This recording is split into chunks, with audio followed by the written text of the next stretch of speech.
அனைவருக்கும் வணக்கம். நான் Nandini Rajkumar. Welcome back to life of Nandu. இன்றைக்கி நம்ம சாம்பார் தூள் வந்து எப்படி அரைக்கிறதுன்னு சொல்லி கரெக்டான மெஷர்மெண்ட்டோடு கொடுத்துருக்கேன்.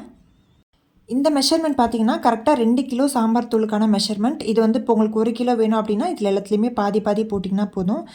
மல்லி வந்து 500 கிராம் எடுத்திருக்கேன். 1/2 கிலோ மல்லி. இதெல்லாமே ஃபஸ்ட்டு போட்டு நல்லா வறுத்துக்கலாம். ரொம்ப வந்து கருக விட்டுறக்கூடாது. எப்போவுமே வந்து நம்ம இந்த மாதிரி மசாலாவுக்கு வறுக்கும் போது பார்த்தீங்கன்னா சிம்மில் வச்சுட்டு ஸ்லோவாக தான் எல்லாத்தையுமே வறுக்கணும். எதையுமே வந்து கருக விட்டுறக்கூடாது. பாத்திரம் வந்து சின்னதாக இருந்துச்சு அப்படின்னா 2-3 டைம் போட்டு வந்து நல்லா வந்து ரோஸ்ட் பண்ணி எடுத்துக்கலாம். மல்லி பார்த்திங்கன்னா நல்லா வந்து வறுக்கும் போதே பார்த்திங்கன்னா நல்லா வந்து வாசனை வரும். ஃபுல்லாக வந்து எல்லா பக்கமுமே நல்லா வறுபடுற மாதிரி நல்லா வந்து ரோஸ்ட் பண்ணி எடுத்துக்கலாம். மல்லியை வறுத்ததும் அதை வேறு ஒரு பிளேட்டுக்கு மாற்றிடலாம். இப்போ பார்த்திங்கன்னா கடலைப்பருப்பு எடுத்திருக்கேன். கடலைப்பருப்பு பார்த்திங்கன்னா 200 கிராம் அளவுக்கு எடுத்திருக்கேன். கடலைப்பருப்பையும் வந்து நல்லா வந்து நம்ம வறுத்துக்கலாம். வெயில் அடிச்சது அப்படின்னா எல்லா பொருளையுமே வந்து வெயிலில் வச்சு எடுக்கலாம். ஆனால் வெயிலில் வச்சாலும் ஒரு டைம் வறுத்துட்டு நீங்கள் இந்த தூள் அரைக்கும் போது தான் டேஸ்ட் வந்து நல்லா வரும். இப்போ கடலை பருப்பையும் பிளேட்டுக்கு மாற்றிடலாம். அடுத்ததாக பார்த்திங்கன்னா துவரம் பருப்பு வந்து 200 கிராம் எடுத்திருக்கேன். துவரம் பருப்பு, கடலம் பருப்பு, உளுத்த பருப்பு 3மே பார்த்திங்கன்னா ஒரே அளவுக்கு தான் வரும். ஒரே அளவுக்கு எடுத்துகிட்டு இதையும் நல்லா வறுத்துட்டு பிளேட்டுக்கு மாற்றிடலாம். நல்லா வறுப்பட்டதும் அதையும் பிளேட்டுக்கு மாற்றிடலாம். அடுத்தது 200 கிராம் அளவுக்கு உளுந்து எடுத்திருக்கேன். உளுந்தையும் வந்து நல்லா வந்து வறுத்துக்கலாம். நல்லா செவக்க வறுக்கணும். நல்லா வறுத்ததுக்கப்புறமா அதையும் வந்து நம்ம ஒரு பிளேட்டுக்கு மாற்றிடலாம். அடுத்ததாக சீரகம் பார்த்திங்கன்னா 150 கிராம். சீரகத்தையும் வந்து நல்லா வறுத்துட்டு அதையும் நம்ம பிளேட்டுக்கு மாற்றிடலாம். அடுத்ததாக மிளகு பார்த்திங்கன்னா 100 கிராம். அதையும் வந்து நல்லா வறுத்துக்கலாம். வறுத்துட்டு பிளேட்டில் மாற்றிடலாம். அடுத்ததாக வெந்தயம் வந்து 50 கிராம் எடுத்துக்கலாம். வெந்தயம் அதிகமாக போட்டோம் அப்படின்னா கசப்பு வந்துடும். அதே மாதிரி வறுக்கும் போதும் வந்து கருக்காமல் வந்து வறுக்கணும். ரொம்ப கருக்கிட்டோம் அப்படின்னா இது வந்து ரொம்ப கசப்பு தன்மையை கொடுத்துரும் நம்மளோட சாம்பார் தூளில். அடுத்ததாக கடுகு வந்து 50 கிராம் எடுத்திருக்கோம். கடுகு வந்து ஹை ஃப்ளேமில் வச்சிட்டிங்க அப்படின்னா அது வந்து வெடித்து பாத்திரத்தை விட்டு வெளியே போயிடும். அதனால் ஸ்லோ ஃப்ளேம்லேயே வச்சு பொறுமையாக வந்து நம்ம கிளறணும்.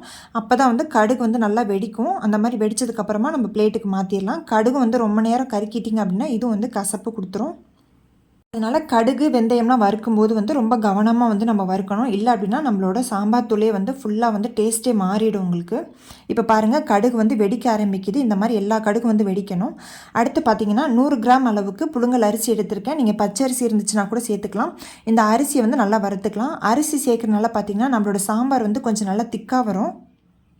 அடுத்ததாக 2 கைப்பிடி அளவுக்கு காஞ்ச கருவேப்பிலை. இதை நல்லா கழுவிட்டு நல்லா வந்து ட்ரை பண்ணி வச்சுருக்கேன். இது வந்து காஞ்ச கருவேப்பிலை. உங்கள்கிட்ட ஃப்ரெஷ்ஷான கருவேப்பிலை இருந்துச்சுன்னா கூட சேர்த்துக்கலாம். அடுத்ததாக கட்டி பெருங்காயம் வந்து 100 கிராம். இந்த மாதிரி சின்ன சின்னதாக பிச்சுட்டு அதை வந்து நல்லா வந்து ஃப்ரை பண்ணிக்கலாம். உங்களுக்கு தேவைப்பட்டுச்சு அப்படின்னா கொஞ்சம் வந்து நல்லெண்ணெய் விட்டு கூட வறுத்துக்கலாம். இது வந்து பார்த்திங்கன்னா நல்லா வந்து பெருசாகி வரும். ஒரு மாதிரி பால் மாதிரி கொஞ்சம் நல்லா பெருசாகி வரும் சைஸில். இதையும் வந்து நல்லா ரோஸ்ட் பண்ணிவிட்டு நம்மளோட பிளேட்டில் வந்து சேர்த்துக்கலாம். இப்போ அடுத்து வந்து நம்ம வரமிளகாவும் உப்பு மட்டும் வறுக்கணும். இது எல்லா பொருளையுமே வந்து நம்ம வறுத்துட்டோம். வரமிளகா வந்து நீங்கள் தேவைப்பட்டுச்சுன்னா நல்லெண்ணெய் ஊற்றி வறுத்துக்கலாம். இல்லை அப்படின்னா கல்லுப்போடு சேர்த்து வறுத்திங்க அப்படின்னா நெடி வந்து வராது. கல்லுப்பையும் வந்து கண்டிப்பாக வந்து வறுக்கணும். ஏன்னா உப்புலேயும் பார்த்திங்கன்னா கொஞ்சம் ஈரத்தன்மை இருக்கும். அதனால் உப்பையும் வறுத்துட்டு அது கூடவே நம்ம மிளகாயும் போட்டு வறுத்துக்கிட்டோம் அப்படின்னா மிளகாய் வந்து அந்தளவுக்கு நெடி வராது. நான் வந்து காம்பை பிரிச்சுட்டு தான் சேர்த்துருக்கேன். உங்களுக்கு காம்போட வேணும் அப்படின்னா காம்போட போட்டுட்டு நீங்கள் வறுத்துட்டு கூட அதுக்கப்புறமா காம்பை ரிமூவ் பண்ணிக்கலாம். எல்லாத்தையும் நல்லா வறுத்துட்டு நல்லா வந்து ஆற விட்டுட்டு மிஷினில் கொடுத்து அரைச்சி வச்சுக்கலாம். மிஷினில் கொடுத்து அரைச்சதுக்கப்புறமா வீட்டுக்கு கொண்டு வந்தோன்னே இந்த மாதிரி நல்லா பரப்பி போட்டு நல்லா ஆற விட்டுறணும். நல்லா காற்றாட ஆற விட்டுட்டு அதுக்கப்புறமா தான் நம்மளை வந்து கண்டெய்னரில் ஸ்டோர் பண்ணணும். வறுத்ததுக்கு அப்புறமா நல்ல வெயில் அடிச்சிச்சு அப்படின்னா 2-3 நாள் வெயிலில் வச்சுட்டு கூட நீங்கள் மிஷினில் அரைக்க கொடுக்கலாம். சாம்பார் தூள் நல்ல டேஸ்ட்டாகவும் அதே மாதிரி நல்ல வாசனையாகவும் இருக்கும். கண்டிப்பாக ட்ரை பண்ணி பாருங்கள். இந்த வீடியோ உங்களுக்கு பிடிச்சிருந்தா சேனலுக்கு சப்ஸ்கிரைப் பண்ணுங்கள். அதோட லைக் ஷேர் பண்ணுங்கள். இந்த வீடியோ பற்றின கருத்துக்களை கண்டிப்பாக கமெண்ட் செக்ஷனில் தெரியப்படுத்துங்க. உங்களை இன்னொரு நல்ல வீடியோவில் சந்திக்கிறேன். தேங்க்ஸ் ஃபார் வாட்சிங்.